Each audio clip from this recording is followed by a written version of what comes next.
Hello বন্ধুরা, আমি তোমাদের প্রিয়া ভাবি আজকে তোমাদের জন্য একটি নতুন গল্প নিয়ে হাজির হয়েছি। বন্ধুরা, গল্পটি শোনার আগে কানে হেডফোন লাগিয়ে নিন। রাকিবের জীবনটা খুব সাদামাটা ছিল।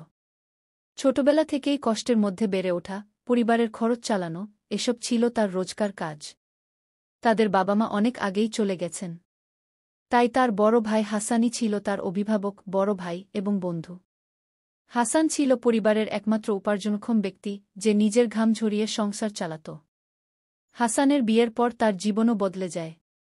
তার পাশে এসে দাঁড়ায় এক মায়াবী নারী, যার নাম জয়া। তাদের সংসারে আসে এক ছোট্ট মেয়ে, আর হাসান যেন নতুনভাবে জীবনযাপন করতে শুরু করে। কিন্তু এই সুখের জীবন দীর্ঘস্থায়ী হয়নি। হাসান একদিন দুর্ঘটনায় মারা যায়, আর তার মৃত্যু যেন তাদের পুরো পরিবারকে এক শূন্যতার মধ্যে ফেলে দেয়। রাকিবের জন্য এই শূন্যতা কেবল একজন বড় ভাই হারানোর ছিল না, সে তার জীবনের সবচেয়ে বড় আশ্রয়কেই হারিয়েছিল। হাসানের মৃত্যুর পর সংসারের পুরো দায়িত্ব এসে পড়ে রাকিবের কাঁধে। হাসানের স্ত্রী, তার একমাত্র ভাবি জয়া এবং তাদের ছোট্ট মেয়েটির ভবিষ্যৎ তখন রাকিবের একমাত্র দায়িত্ব হয়ে দাঁড়ায়। জয়া বয়সে রাকিবের চাইতে কয়েক বছরের বড় হলেও তার চেহারায় ছিল এক অসাধারণ মাধুর্য। গ্রামের সবাই তার রূপের প্রশংসা করত, আর তার মুখের কোমলতা দেখে কেউ কেউ মুগ্ধ হতো। হাসানের মৃত্যুর পর থেকেই জয়ার জীবনে এক নিঃসঙ্গতা নেমে আসে। সে যেন প্রতিদিনই তার জীবনের একটি অংশকে নতুন করে গুছিয়ে নিতে চেষ্টা করত। গ্রামের মানুষ হাসানের মৃত্যুর পর জয়ার প্রতি সংবেদনা দেখালেও কিছু লোক আড়ালে নানা কথা বলতে শুরু করে। কেউ বলত, একজন বিধবা নারী কেমন করে এই সংসার চালাবে। কেউ বলত, হয়তো অন্য কোথাও গিয়ে আবার বিয়ে করে নতুন জীবন শুরু করবে। এসব কথায় জয়ার মন অনেক ভেঙে যেত, কিন্তু সে নিজের মেয়ের দিকে তাকিয়ে প্রতিদিন এই কঠিন পরিস্থিতি মেনে নিত। রাকিব তখন বিশ্ববিদ্যালয়ে পড়ছিল, কিন্তু সংসারের দায়িত্ব নিতে গিয়ে তার পড়াশোনার উপর মনোযোগ দেয়া কঠিন হয়ে পড়ে। বাড়ি ফিরে প্রতিদিন ভাবির কাজের সাহায্য করতে গিয়ে কখন যে তার মনের গভীরে ভাবির প্রতি একটা অন্যরকম আকর্ষণ জন্ম নিতে থাকে, তা সে নিজেও বুঝতে পারে না। এক সন্ধ্যায় রাকিব বাড়িতে ফিরছিল, তখন সে দেখে জয়া উঠানে বসে চুপচাপ আকাশের দিকে তাকিয়ে আছে। তার মুখে এক বিষণ্ণতা, চোখে একটা অদ্ভুত শূন্যতা। রাকিব ধীরে ধীরে তার কাছে গিয়ে দাঁড়িয়ে বলল, ভাবি, কিছু হয়েছে? তোমার মন খারাপ দেখাচ্ছে কি? জয়া একটা হালকা হাসি দিয়ে বলল, না রাকিব, তেমন কিছু না। শুধু মাঝে মাঝে জীবনটা যেন শূন্য মনে হয়। হাসানের পর থেকে যেন সবকিছু ফাঁকা হয়ে গেছে। রাকিব তাকে সান্ত্বনা দিতে চাইল, কিন্তু নিজেও জানে যে এই শূন্যতা পূরণ করা খুব সহজ নয়। তার মনের মধ্যে এক অদ্ভুত টান অনুভব করে, যেন ভাবিকে একটু কাছে গিয়ে সান্ত্বনা দেওয়ার চেষ্টা করতে চায়, কিন্তু নিজের এই চিন্তা থেকে নিজেকে দূরে সরিয়ে নেয়। এরপর থেকে রাকিব প্রতিদিন ভাবির সাথে আরও বেশি সময় কাটাতে শুরু করে। সে বুঝতে পারে তার ভাবি সবার সামনে যেমনই থাকুক না কেন, ভেতরে ভেতরে সে খুবই দুর্বল হয়ে পড়েছে। তার এই অসহায়ত্ব দেখে রাকিবের মনের মধ্যে অজানা এক ভালোবাসার জন্ম হয়, যা সে লুকাতে চাইলেও ক্রমশ তা প্রকাশ পেতে থাকে। কিছুদিন পর একদিন রাকিব কাজে ব্যস্ত থাকার সময় হঠাৎ ভাবি তাকে ডেকে বলে, রাকিব, একটু আসো তো। রাকিব তার কথা শুনে তার দিকে এগিয়ে যায়। জয়া বলে, তুমি তো আমার আর মেয়েটার জন্য অনেক কিছু করছ। তোমাকে কিভাবে ধন্যবাদ দেব সেটাই বুঝতে পারি না। রাকিব একটু চুপচাপ থেকে বলে, ভাবি, এসব বলতে হবে না। তুমি আমার ভাবি, আর আমি তোমার ভাইয়ের ছোট ভাই। এ তো আমার দায়িত্ব। তবে রাকিবের মুখে এই কথা বললেও তার হৃদয়ের গভীরে অন্য কিছু ঘটে চলেছে। সে বুঝতে পারে এই ভালোবাসা আর দায়িত্ববোধের বাইরে এক অদ্ভুত আকর্ষণ তার মনকে নিয়ন্ত্রণ করছে। এক রাতে রাকিব বাইরে থেকে ফিরছিল, তখন সে দেখতে পায় জয়া তার মেয়ে নিয়ে ঘুমিয়ে আছে। তার মুখের দিকে তাকিয়ে রাকিবের হৃদয় বিগলিত হয়ে যায়। সে নিজের কাছে প্রতিজ্ঞা করে যে যেভাবেই হোক না কেন ভাবির পাশে থাকবে এবং তার জীবনের সমস্ত কষ্ট দূর করতে সাহায্য করবে।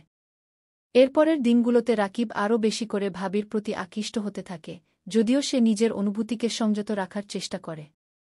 সমাজের চোখে এ সম্পর্ক অস্বাভাবিক হতে পারে, কিন্তু রাকিব বুঝতে পারে যে এই অনুভূতি তার মনের গভীর থেকে এসেছে, যা সে আর অস্বীকার করতে পারে না। গ্রামে লোকজন যখন তার এবং ভাবির মধ্যে বাড়তি সময় কাটানো দেখে নানা কথা বলতে শুরু করে, তখনও রাকিব এসব কথা কানে না তুলে ভাবির পাশে থাকে। কিন্তু একদিন গ্রামের কয়েকজন প্রভাবশালী মানুষ তাদের সম্পর্ক নিয়ে প্রশ্ন তোলে। তাদের সামনে এসে বলে, তোমরা এভাবে কেন থাকছ? এ সম্পর্ক কি স্বাভাবিক? রাকিব কিছু বলতে চাইলেও জয়া তাকে থামিয়ে দেয়। সে জানে এই পরিস্থিতিতে তারা যতই ব্যাখ্যা দিক না কেন, কেউ তাদের কথা শুনবে না। ভাবির প্রতি রাকিবের এই অনুভূতি যে আরও গভীর হতে শুরু করেছে তা সে নিজেও বুঝতে পারে। হাসানের মৃত্যুর পর দিনগুলো কেটে যাচ্ছিল একঘেয়ে নিয়মে। সংসারের কাজ আর খরচ সামলানোই যেন রাকিবের একমাত্র দায়িত্ব হয়ে দাঁড়িয়েছে। এদিকে ভাবি জয়ার জীবনে নিঃসঙ্গতা দিন দিন আরও তীব্র হতে থাকে। রাকিব প্রতিদিনই তার কাজের ফাঁকে ভাবির পাশে এসে দাঁড়ায়, তার কাজে সাহায্য করে, কিন্তু দিন দিন এই সাহায্যের চেয়েও কিছু বেশি তার মনে জন্ম নিতে থাকে। একদিন সকালে রাকিব ঘরের উঠোনে বসে কাজ করছিল। ঠিক তখনই ভাবি এসে বলল, রাকিব, তুমি তো সবসময় আমার পাশে আছো, সংসারের সবকিছুই তো তোমার উপর নির্ভরশীল। তোমার তো নিজের জন্য কিছুই করা হয় না। জয়া মনের মধ্যে চেপে রাখা কথাগুলো প্রকাশ করতে চাইলেও রাকিবের সামনে এক অজানা দ্বিধা কাজ করছিল। রাকিব তাকে বুঝিয়ে বলল, ভাবি, এসব নিয়ে চিন্তা করার কিছু নেই। তুমি আমার ভাইয়ের স্ত্রী, আর তোমার প্রতি দায়িত্ব পালন করাই তো আমার কর্তব্য। কিন্তু তার কথা বলার মধ্যে এক ধরনের অস্বস্তি ছিল, যা ভাবি বুঝতে পেরেছিল। সে কিছুটা হাসি দিয়ে রাকিবের কথাগুলো শুনে নেয়, কিন্তু তার মনের ভিতরে অনেক প্রশ্ন জমে থাকে। এদিকে গ্রামের লোকজন তাদের সম্পর্ক নিয়ে নানা কথা বলতে শুরু করে। একজন লোক রাকিবকে একদিন ডেকে বলে, শোনো রাকিব, তোমরা দুজনই একা, আমাদের কোনো আপত্তি নেই। তবে সবকিছু ঠিক রেখে করো। রাকিব এই কথা শুনে কিছুই বলতে পারে না। তার মনে দ্বন্দ্ব তৈরি হয়, একদিকে সে ভাবিকে সম্মান দিয়ে পাশে থাকতে চায়, আর অন্যদিকে তার মনের অজানা আকর্ষণকে দমিয়ে রাখতে পারে না। রাতের বেলা রাকিব তার নিজের মনে কথা বলে, এ সম্পর্ক কি সঠিক? যদি সমাজ এই সম্পর্ক নিয়ে কথা বলে, তবে ভাবির সম্মান কোথায় থাকবে? কিন্তু তার মনের গভীরে জমে থাকা অনুভূতি তাকে প্রতিনিয়ত টেনে আনে ভাবির দিকে। এক রাতে ভাবি তাকে ডেকে বলে, রাকিব, আমাদের সম্পর্ক নিয়ে সবাই নানা কথা বলে। তুমি তো জানো আমার কোনো দোষ নেই। কিন্তু তোমার জীবনও তো এখানেই সীমাবদ্ধ নয়। রাকিবের মনে তখন এক ধরনের সংকোচ কাজ করে। সে জানে ভাবির কথা ঠিক, কিন্তু তার মনের এই টান কিভাবে সে বুঝাবে? ভাবি বুঝতে পারে রাকিবের অনুভূতির জটিলতা। সে তাকে সান্ত্বনা দিয়ে বলে, তুমি আমার জীবনে যা করেছ তা বলে বোঝাতে পারব না। কিন্তু এই সম্পর্ক যদি সমাজের কাছে গ্রহণযোগ্য না হয়, তবে আমাদের মধ্যে যে মধুর সম্পর্ক তা ধীরে ধীরে শেষ হয়ে যেতে পারে। রাকিব তখন ভেতরে ভেতরে আরও বেশি দ্বিধান্বিত হয়ে পড়ে। তার মনের গভীরের ভালোলাগা যেন আরও তীব্র হয়ে ওঠে। তিনি ভাবিকে সান্ত্বনা দিয়ে বলে, তোমার প্রতি আমার দায়িত্ববোধ আছে, এটা মেনে নিয়েছি। তবে তুমি যেভাবে আমার পাশে থেকেছ তাতে আমি তোমার প্রতি আরও বেশি কিছু অনুভব করি। ভাবি কিছুক্ষণের জন্য চুপ থাকে এবং তার মনের গভীরে জমে থাকা অনুভূতি বুঝতে চেষ্টা করে। রাকিবের জীবনে একটি অপরিচিত টান ঢুকে গিয়েছে, যা সে বারবার নিজের মন থেকে সরিয়ে ফেলতে চায়।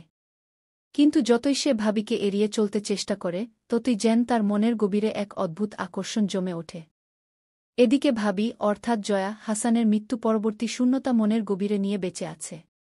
তার হৃদয়ে এমন এক অতল গহ্বর সৃষ্টি হয়েছে যা কোনোভাবেই পূরণ হচ্ছে না। রাকিব তার পাশে থেকে তাকে সেই শূন্যতা ভুলিয়ে দিতে চাইলেও সে জানে এ সম্পর্ক সমাজের চোখে সহজভাবে গ্রহণযোগ্য নয়। গ্রামের মানুষজন তাদের এই সম্পর্ক নিয়ে ক্রমশই কৌতূহলী হয়ে উঠেছে। বিশেষ করে যখনই কেউ রাকিবকে তার ভাবির সাথে বেশি সময় কাটাতে দেখে, তখনই নানা গুঞ্জন ওঠে। কেউ বলছে, রাকিব তো সবসময় তার ভাবির আশেপাশেই থাকে, আবার কেউ বলছে, বিধবা ভাবিকে সাহায্য করতে গিয়ে সে যেন নিজেই ফেঁসে গেল। এই ধরনের কথা রাকিবের কানে এসে পৌঁছালে সে মনের মধ্যে দ্বিধায় পড়ে যায়। একদিন দুপুরবেলা রাকিব যখন বাড়ি ফিরে আসে, তখন সে দেখে জয়া উঠানে বসে কাঁদছে। রাকিব ধীরে ধীরে তার কাছে এসে বলে, ভাবি, কি হয়েছে? কেন এভাবে কাঁদছ? জয়া তার চোখ মুছে বলে, তুমি তো জানো গ্রামের সবাই কেমন কথা বলে। আমার আর সহ্য হয় না। আমি তো সবকিছু ঠিকভাবে করার চেষ্টা করছি, তবুও কেন এভাবে বিচার হয়? রাকিব একটু দ্বিধায় পড়ে যায়। সে জানে এই প্রশ্নের কোনো সহজ উত্তর নেই। সে কিছুক্ষণ চুপ থেকে বলে, ভাবি, আমি তোমার পাশে আছি। কেউ যাই বলুক না কেন, আমি তোমাকে ছেড়ে যাব না। জয়া তার কথায় কিছুটা সান্ত্বনা পায়, কিন্তু তার মনের মধ্যে থাকা অজানা শঙ্কা দূর হয় না। সে বুঝতে পারে যে রাকিবের মনে তার প্রতি কিছু গভীর অনুভূতি জন্ম নিয়েছে, যা হয়তো সে নিজেও অনুভব করতে শুরু করেছে। এদিকে রাকিব প্রতিদিন ভাবির কাছাকাছি থাকার জন্য আরও বেশি আকৃষ্ট হতে থাকে। তার মনে এক ধরনের অপরাধবোধ কাজ করতে থাকে, কারণ সে জানে এই সম্পর্ক হয়তো তার জন্য সঠিক নয়। এরপর এক সন্ধ্যায় রাকিব মাঠ থেকে বাড়ি ফিরছিল। পথে সে দেখতে পায় গ্রামের কয়েকজন প্রভাবশালী ব্যক্তি তাদের সম্পর্কে কথা বলছে। একজন বলল, এভাবে চলতে দেওয়া যায় না। এ সম্পর্ক তো সামাজিক নিয়মের বাইরে চলে যাচ্ছে। রাকিব এই কথা শুনে থমকে দাঁড়ায় এবং কিছু বলতে পারে না। পরের দিন সকালে রাকিবের কাছে জয়া এসে বলে, রাকিব, আমি হয়তো তোমার পাশে এভাবে থাকতে পারব না। আমার জন্য তুমিও কষ্ট পাচ্ছ, আর সমাজের লোকেরাও নানা কথা বলছে। এভাবে চলতে থাকলে আমাদের সম্পর্ক আরও জটিল হয়ে যাবে গু। রাকিব তার কথা শুনে কিছুক্ষণ চুপ থাকে, তারপর বলে, ভাবি, আমি তোমার পাশে আছি, যতক্ষণ তুমি আমার উপর ভরসা রাখবে। সমাজের কথা শুনে যদি আমরা নিজেদের পরিবর্তন করি, তাহলে আমাদের নিজেদের অনুভূতিগুলো মিথ্যা হয়ে যাবে গু। জয়া তার কথায় কিছুটা আশ্বস্ত হয়, কিন্তু তার মনের ভেতরে থাকা দ্বিধা দূর হয় না। রাকিবের জীবনে একটি অপরিচিত টান ঢুকে গিয়েছে, যা সে বারবার নিজের মন সরিয়ে ফেলতে চায়। কিন্তু যতই সে ভাবিকে এড়িয়ে চলতে চেষ্টা করে, ততই যেন তার মনের গভীরে এক অদ্ভুত আকর্ষণ জমে ওঠে। এদিকে ভাবি, অর্থাৎ জয়া, হাসানের মৃত্যু পরবর্তী শূন্যতা মনের গভীরে নিয়ে বেঁচে আছে। তার হৃদয়ে এমন এক অতল গহ্বর সৃষ্টি হয়েছে, যা কোনোভাবেই পূরণ হচ্ছে না। রাকিব তার পাশে থেকে তাকে সেই শূন্যতা ভুলিয়ে দিতে চাইলেও সে জানে এ সম্পর্ক সমাজের চোখে সহজভাবে গ্রহণযোগ্য নয়। গ্রামের মানুষজন তাদের এই সম্পর্ক নিয়ে ক্রমশই কৌতূহলী হয়ে উঠেছে। বিশেষ করে যখনই কেউ রাকিবকে তার ভাবির সাথে বেশি সময় কাটাতে দেখে, তখনই নানা গুঞ্জন ওঠে। কেউ বলছে, রাকিব তো সবসময় তার ভাবির আশেপাশেই থাকে, আবার কেউ বলছে, বিধবা ভাবিকে সাহায্য করতে গিয়ে সে যেন নিজেই ফেঁসে গেল। এই ধরনের কথা রাকিবের কানে এসে পৌঁছালে সে মনের মধ্যে দ্বিধায় পড়ে যায়।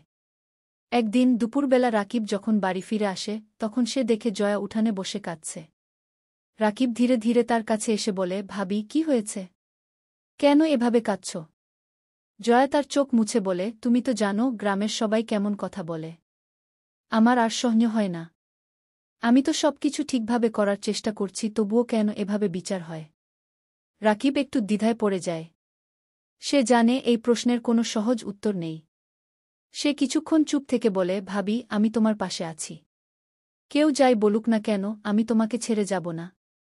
জয়া তার কথায় কিছুটা সান্ত্বনা পায়, কিন্তু তার মনের মধ্যে থাকা অজানা শঙ্কা দূর হয় না। সে বুঝতে পারে যে রাকিবের মনে তার প্রতি কিছু গভীর অনুভূতি জন্ম নিয়েছে, যা হয়তো সে নিজেও অনুভব করতে শুরু করেছে। এদিকে রাকিব প্রতিদিন ভাবির কাছাকাছি থাকার জন্য আরও বেশি আকৃষ্ট হতে থাকে। তার মনে এক ধরনের অপরাধবোধ কাজ করতে থাকে, কারণ সে জানে এই সম্পর্ক হয়তো তার জন্য সঠিক নয়। এরপর এক সন্ধ্যায় রাকিব মাঠ থেকে বাড়ি ফিরছিল। পথে সে দেখতে পায় গ্রামের কয়েকজন প্রভাবশালী ব্যক্তি তাদের সম্পর্কে কথা বলছে। একজন বলল, এভাবে চলতে দেওয়া যায় না। এ সম্পর্ক তো সামাজিক নিয়মের বাইরে চলে যাচ্ছে গু। রাকিব এই কথা শুনে থমকে দাঁড়ায় এবং কিছু বলতে পারে না। পরের দিন সকালে রাকিবের কাছে জয়া এসে বলে, রাকিব, আমি হয়তো তোমার পাশে এভাবে থাকতে পারব না। আমার জন্য তুমিও কষ্ট পাচ্ছ, আর সমাজের লোকেরাও নানা কথা বলছে।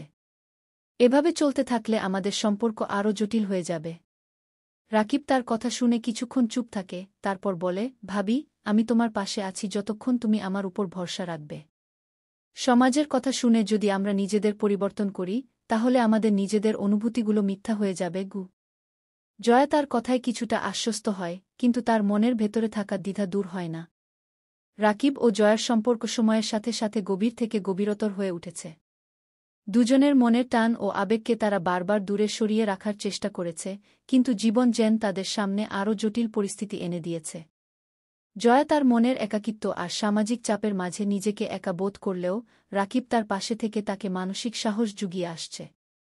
এদিকে গ্রামে এ সম্পর্ক নিয়ে মানুষের কটূক্তি আর কানাঘুষা বেড়েই চলেছে। বিশেষ করে গ্রামের মোড়ল এবং কয়েকজন প্রভাবশালী ব্যক্তি এ নিয়ে রাকিবের উপর ক্রমাগত চাপ সৃষ্টি করতে থাকে। এক সন্ধ্যায় রাকিবের বাড়ির উঠানে গ্রামের কয়েকজন প্রবীণ ব্যক্তি এসে উপস্থিত হয়। তাদের মধ্যে মোড়ল মিয়া, গফুর চাচা এবং রহিম কাকা ছিল। মোড়ল মিয়া গম্ভীর মুখে বলল, শোনো রাকিব, আমাদের গ্রামে নিয়মকানুন আছে। আমরা তোমার উপর কোনো ভুল অভিযোগ আনতে চাই না, কিন্তু তোমার ও তোমার ভাবির সম্পর্ক নিয়ে গায়ে নানা কথা রটছে। এভাবে চলতে পারে না গি। রাকিব তাদের কথা শুনে কিছুক্ষণ চুপ থাকে। সে জানে গ্রামে এভাবে আলোচনা হওয়া তার ভাবির জন্য অপমানজনক। সে শান্ত গলায় বলে, মোড়ল চাচা, আমি জানি আপনাদের চিন্তা সঠিক, কিন্তু আমি শুধু আমার ভাবিকে সাহায্য করতে চাই, তার পাশে দাঁড়াতে চাই। আমাদের সম্পর্ক নিয়ে যা বলা হচ্ছে তার সবই ঠিক নয়। মোড়ল মিয়া কিছুক্ষণ চুপ থেকে বলে, আমরা তোমার কথা বিশ্বাস করতে চাই রাকিব, কিন্তু গ্রামের মানুষ যা দেখে তা বিশ্বাস করে। যদি তোমাদের মধ্যে সত্যিই এমন কিছু না থাকে তবে তা পরিষ্কার করতে হবে। এই কথাগুলো রাকিবের মনের গভীরে ঢুকে যায়। সে বুঝতে পারে যে সমাজের চোখে এই সম্পর্ককে বৈধতা দেওয়া ছাড়া অন্য কোনো উপায় নেই। রাকিবের মন আরও অস্থির হয়ে ওঠে। সে জানে গ্রামবাসীর চোখে তাদের সম্পর্ককে সামাজিকভাবে গ্রহণযোগ্য করা ছাড়া অন্য কোনো পথ নেই। জয়ার প্রতিও তার যে গভীর অনুভূতি জন্মেছে তা দিনের পর দিন বাড়ছে এবং এই অনুভূতিকে আর অস্বীকার করা সম্ভব নয়। সেদিন রাতে রাকিব অনেক ভেবে সিদ্ধান্ত নেয় যে জয়ার সঙ্গে এই বিষয় নিয়ে খোলাখুলি আলোচনা করবে। পরের দিন সকালে সে জয়ার ঘরে গিয়ে বলে, ভাবি, আমি গতকাল মোড়ল চাচা আর গায়ের বড়দের কথা শুনেছি। গ্রামবাসীর গুজব আর কটু কথা তোমাকে অনেক কষ্ট দিচ্ছে। আমরা এভাবে আর কতদিন চলতে পারব? জয়া কিছুক্ষণ চুপ থেকে বলে, রাকিব, আমি জানি তোমার আমার প্রতি শ্রদ্ধা আছে, ভালোবাসা আছে। কিন্তু এই সম্পর্ক কি সত্যিই সম্ভব? সমাজ আমাদের সম্পর্ককে কিভাবে নেবে? রাকিব জয়ার হাত ধরে আশ্বস্ত করে বলে, ভাবি, তুমি আর আমি একে অপরের জন্য যে টান অনুভব করি তা অন্য কারো জন্য নয়। যদি এই সম্পর্ক আমাদের জন্য সঠিক হয় তাহলে সমাজকে আমরা সত্যটা জানাতে পারি। যদি আমরা বিয়ে করি তাতে হয়তো আমাদের সম্পর্কের বৈধতা আসবে এবং তোমার সন্তানদের ভবিষ্যতও সুরক্ষিত থাকবে। জয়া কিছুক্ষণ নীরবে তার কথা শোনে, তারপর বলে, রাকিব, আমি তোমার কথায় সম্মতি দিতে চাই। কিন্তু আমি ভয় পাই, তোমার জীবনে তো তুমি আরও ভালো কাউকে পেতে পারতে।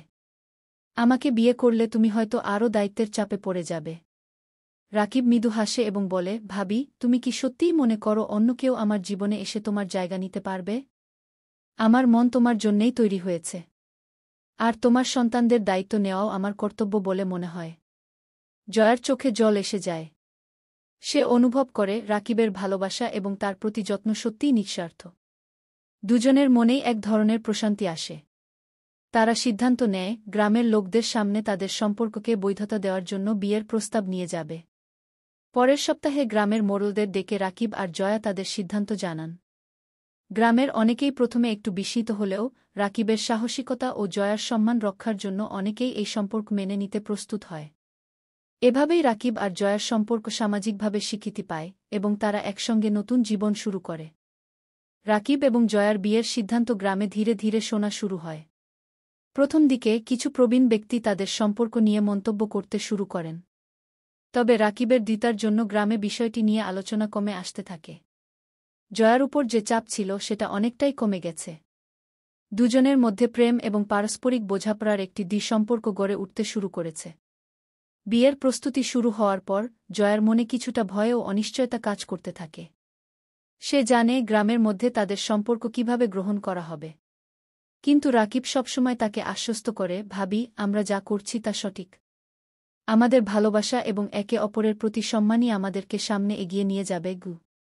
বিয়ের দিন ঘনিয়ে আসতে থাকলে জয়ার মনে আবেগ প্রবাহিত হতে থাকে। সে মনের মধ্যে চিন্তা করতে থাকে, এটা কি সঠিক সিদ্ধান্ত? আমি কি সত্যিই প্রস্তুত? কিন্তু রাকিবের উপস্থিতি এবং তার প্রতি তার অগাধ ভালোবাসা সব দুশ্চিন্তাকে দূরে সরিয়ে দেয়। অবশেষে বিয়ের দিন এসে পৌঁছায়। গ্রামবাসী উপস্থিত হয় এবং তারা দেখার জন্য অপেক্ষা করে। জয়া এবং রাকিবের বিয়ের সময়টা সবকিছু যেন এক স্বপ্নের মতো মনে হচ্ছিল। গ্রামে অনেকেই উপস্থিত ছিল এবং সবার মধ্যে একটা উন্মাদনা ছিল। বিয়ের অনুষ্ঠান শুরু হয়। জয়া যখন সেজেগুজে বিছানার দিকে আসছে তখন তার মনে নানা ধরনের অনুভূতি কাজ করে। সে দেখতে পায় রাকিব তাকে আবেগে ভরা চোখে দেখছে। জয়ার মনে হয়, এখন আমি সত্যিই তার জন্য তৈরি। আমি জানি আমি তার সাথে সুখী হব। জয়া আর রাকিব যখন একে অপরের হাতে হাত রেখে কেবল হা বলল তখন পুরো গ্রামের মানুষ তাদেরকে স্যালুট দেয়। তাদের সম্পর্ককে সমাজের এক নতুন মোড় হিসেবে দেখা শুরু হয়। জয়া ও রাকিব একে অপরের জন্য স্থায়ীভাবে প্রতিজ্ঞাবদ্ধ হয়ে যায়। বিয়ের পরের দিন জয়া রাকিবের বাড়িতে আসে। সে চা তৈরি করছে যখন রাকিব তার পাশে এসে দাঁড়ায়। ভাবি, আজ থেকে তুমি এই বাড়ির অংশ। আমাদের প্রতিটি কাজ একসঙ্গে করতে হবে। জয়ার মুখে হাসি ফুটে ওঠে। হ্যাঁ রাকিব, আমি তোমার পাশে সব সময় থাকতে চাই। আমি জানি আমরা একে অপরকে ভালোবাসি এবং এই ভালোবাসাই আমাদের ভবিষ্যৎ গড়বে। রাকিব ও জয়ার জীবন এক নতুন অধ্যায়ে প্রবেশ করে। তারা একে অপরকে বোঝার জন্য এবং একসঙ্গে নতুন কিছু করার জন্য উদ্গ্রীব হয়ে থাকে। তাদের সংসারে শুধু ভালোবাসা নয় বরং পারস্পরিক সমর্থন ও সহযোগিতাও এক অপরের পাশে থাকে। গ্রামের মানুষ যখন তাদের সুখের দিনগুলো দেখতে থাকে তখন তারা বুঝতে পারে যে এই সম্পর্কটি কেবল দুটি মানুষকে একত্রিত করা নয়, বরং একটি পরিবার, একটি সমাজ এবং একটি নতুন জীবন তৈরির সূচনা। এভাবে জয়া এবং রাকিবের জীবন এগিয়ে চলতে থাকে। নতুন চ্যালেঞ্জেস ও অভিজ্ঞতাগুলো তাদের সম্পর্ককে আরও করে তুলতে থাকে। তারা নিজেদের অনুভূতির গভীরতা ও সামাজিক সমস্যাগুলোকে সমাধান করতে চেষ্টা করে। তাদের ভালোবাসা যেন আরও নতুন মাত্রা পেতে থাকে। সময়ের সাথে সাথে জয়া ও রাকিব তাদের সন্তানদের জন্যও নতুন স্বপ্ন দেখতে শুরু করে। তারা চিন্তা করে তাদের সন্তানরা যেন এমন একটি পরিবারে বেড়ে ওঠে যেখানে ভালোবাসা, সম্মান এবং সহযোগিতার পরিবেশ থাকবে। জয়ার চোখে স্বপ্নের আলো ঝলমল করে এবং রাকিবের পাশে বসে সে ভাবে, আমরা আমাদের সন্তানদের জন্য একটি সুন্দর ভবিষ্যৎ তৈরি করতে পারব। এভাবেই জয়া ও রাকিবের সম্পর্কের নতুন সূচনা ঘটে। তারা একে অপরের জন্য আরও বেশি দায়িত্বশীল হতে থাকে এবং নিজেদের জীবনকে আরও সমৃদ্ধ করে তুলতে চেষ্টা করে।